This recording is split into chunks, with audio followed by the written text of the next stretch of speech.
બંથરી મગાવી જો વાસળી મારે માં ફૂક એટલે વાઈક છે નામ લખ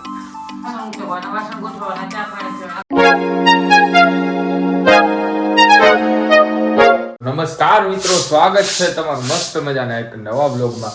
અત્યારે જમીને છે ને 2:30 વાગે આપણે નવરા થયા છીએ. જમી કારવીને મમ્મી જોવો અત્યારે ઘઉં સાફ કરે છે. અહીંયાને તડકે મૂક્યા હતા તપાવવા માટે અને હવે પાછા હાથ ફેરવીને પાછા તપાવવા મૂકશે. મિત્રો મકાન બન્યા ને તો ઘઉં બાચકામાં ઘરાઈ ગયા છે થોડા. પાછો વરસાદ હતો ને તો પડ્યા હતા બાચકામાં. એટલે તપાવીએ ને તો લોટમાં બાઈસ નો આવે, નકર લોટ હારો નથી થતો, રોટલી નો બને હારી. એટલે તપાવવાનું કારણ તપાવેલી વસ્તુ હોય ને મસ્ત રોટલી બને. સૌરવ જોશીના બ્લોગ જોતા હોય મસ્ત મજાના. આપણે જમતા જમતા છે ને બ્લોગ જોતા હોય અને ભાઈ થોડીક મજા આવે, એન્જોયમેન્ટ થાય ને મજા આવે એમ. તમે જોતા હશો તમને ખબર જ હશે, મજા આવે, વાઇબ જ અલગ થઈ જાય મેચ. બરાબર ને મમ્મી? મારી મમ્મી જોતા રહી ગયા કા. મમ્મી એના ફેમિલીમાં કેટલા જણા છે? એના ફેમિલીમાં એના મમ્મી, એના પપ્પા, એના અંકલ, આંટી. પછી કેટલા છોકરા છે એને? કાકા બાપાના થઈને ભાઈ પોતે ને બે એના કાકાના. હા, એનું નામ શું? એના દાદા દાદી. નામ શું? સૌરવ. હા. જોશી. પછી એક નામ તો છે મને બહુ યાદ નથી. આનું એકનું આવડે. એ મમ્મીને કેની પ્રોબ્લેમ હોય? મેં સૌરવ જોશીને હે તમે મારો એનું પ્રોબ્લેમ હોય ને તમારી મમ્મી કે જો કે જો ઈ કે એમાં પાછું એમ કે કેવડી મમ્મીની સેવા કરે, કેવડી મમ્મીની સેવા કરે. તેમ કે મને લઈ જાય કે દવાખાને, પણ દવાખાને જ નહીં, મી શરીર વધારે છે ને એની હિસાબે તો તકલીફ છે જ. એમાં નામ લખે એન. કેનો એન?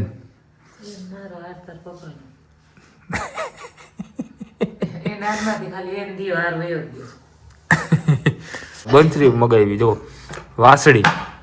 તમને ખબર છે આ ખીતી હે ને હવે બહુ હવે ફેશન આવી ગઈ કે આ ખીતીએ ટીંગાડે. એ અહીંયા રાખવાનું કે અહીંયા ટીંગાડી દે કે વાસળી. ચાવીનું સ્ટેન્ડ. હા, એ કે અહીંયા ટીંગાડી દે કે એટલે મસ્ત લાગે. હાલ મેં વગાડતા વાગે કે નહીં જોતો વગાડતા. મિત્રો આ વાસળી નાની પ્રાઇસ બહુ અલગ મોટી છે. કાઈ છે આમાં આવતા હોય તો મારા છોકરાએ પાડી નાખી. જો ઢીલું થઈ ગયું કે એ ઢીલું એ લોખંડનું છે. વગાડતા કૃષ્ણ ભગવાન કેમ વગાડે? મેં આમ રાખી દે. કૃષ્ણ ભગવાન આમ રાખે. મારે માં ફૂક એટલે વાઈક છે. કઈ નથી વાગ્યું છે પિક્ચર ને એવું ભાઈ. પણ તુરી આવી છે પણ એની પ્રાઇસ કેવડી છે ખબર? એ છે એવડી પણ એની પ્રાઇસ કેટલી છે એ ખબર છે તમને? વાહ, આ લોખંડ છે ને એટલે આનું કિંમત વધી ગઈ. આમાં પાછા ડાયમંડ પણ ચોટાડેલા. જો મિત્રો અત્યારે ભાઈ ક્વોલિટી થઈ ગઈ મસ્તી. પેકિંગ પડ્યા. પેકિંગ નું એનું બ્રાન્ડ પેકિંગ પાછું બહુ મસ્ત હોય. હું એનો ચાર્જીસ લઈ લઈએ. મોબાઈલ લઈ દીધો હવે, પણ એ એક વસ્તુ શીખવા માંગે છે. એમાંથી ને કઈ ને શોપિંગ કરવાની વસ્તુ હોય ને એ એને નથી આવડતું. નકર ઈ ઘેરે કરી કેશ ઓન ડિલિવરી. ઘેરે હે ને મગવીને કેશ ઓન ડિલિવરી. આ મગવા જ રાખે દુનિયાનું. નકર બાજુમાં એક છોકરી રહે છે ને એની પાસે શીખી લેવું તું. જો મારે ગાડું મગાવવું છે મસ્તીનું.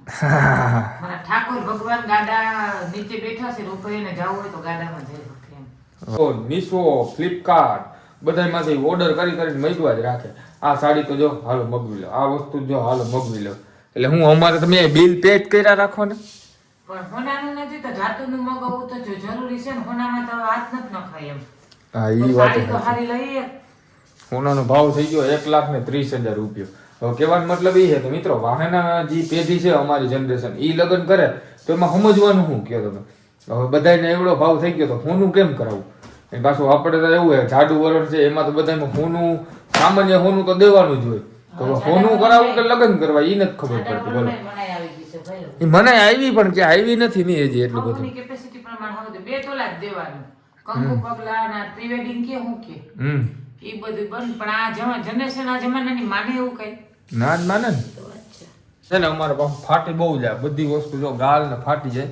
મને ક્રીમ લગાડવાનો શોખ, અને ક્રીમ લગાવે એટલે બધી વસ્તુ ફાટી જાય.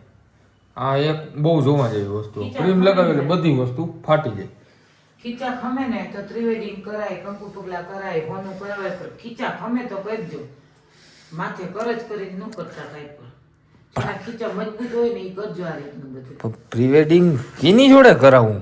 એમ નહીં, જેના છોકરાના લગ્ન થતા હોય ને મારા છોકરાના લગ્ન થાય તો આપણે કેપેસિટી પ્રમાણે આપણે કરવાનું. આપણે પ્રી વેડિંગ ના હોય. મિત્રો જો અમારે હું ઈ તો બાબતે ખુશી હોઉં, કારણ કે મારે ગ્રુપ સર્કલમાં એટલું જાણીતું છે કે કેમેરા બાબતે છે ને ભાઈ ક્યાંય આપણે ઓછો ખર્ચો થાય એમ, કારણ કે બધા જાણીતા હોય એટલે ઈ વસ્તુ તો આપણે આમ નીકળી જ જાય.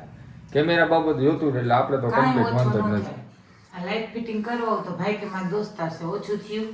એમ નહીં, આ તો વસ્તુ આપણી ઘરની હોય ને. ફિટિંગ કરાવવા દોસ્તારે ઓછા કર્યા, બહુ માં બહુ તો હું 200 રૂપિયા ઓછા લઈએ. અરે પણ ઈ તો મેં મજૂરીની વસ્તુ લાગે, આ તો ઘરનું હોય ને. કોઈ પણ વસ્તુ કરો ને હમ ખર્ચો તો લાગે. દોસ્તારની હિસાબે થોડુંક આપણું માન રાખે, બાકી ખર્ચો ન થાય તો કહેવાનું જ નહીં.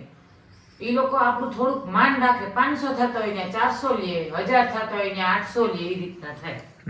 મિત્રો મારી મમ્મી સવારથી હાંજ લગીને આમ ફ્રી રહેતા થોડા ઘણા. હવે કામકાજ એટલું વધી ગયું ને, કારણ કે તમે નવી વસ્તુ કરો એને ડેઈલી સામે ચોખ્ખી રાખવી પડે. તો ફરિયામાં પોતા માર્યા રાખે, ઘરમાં પોતા માર્યા રાખે, તો હાંજ પડી જાય અમને. તો એમાં વજન નથી ને, હાંજ ન પડવા દો. બપોર સુધીમાં તો ફાઇનલ કરી નાખું બધું. બધું વાસણ ઉટકવાના, વાસણ ગોઠવવાના, ચા પાણી પીવાના, કપડા લેવાના, કપડામાં ઇસ્ત્રી હોય તો મારવાની, દહીણા ધરવા જવાના, રોજિંદુ રૂટીન ચાલુ હોય ને ઈ કરવાનું બધું. તમને અમારો બ્લોગ કેવો લાગ્યો કોમેન્ટમાં જરૂર બતાવી દેજો.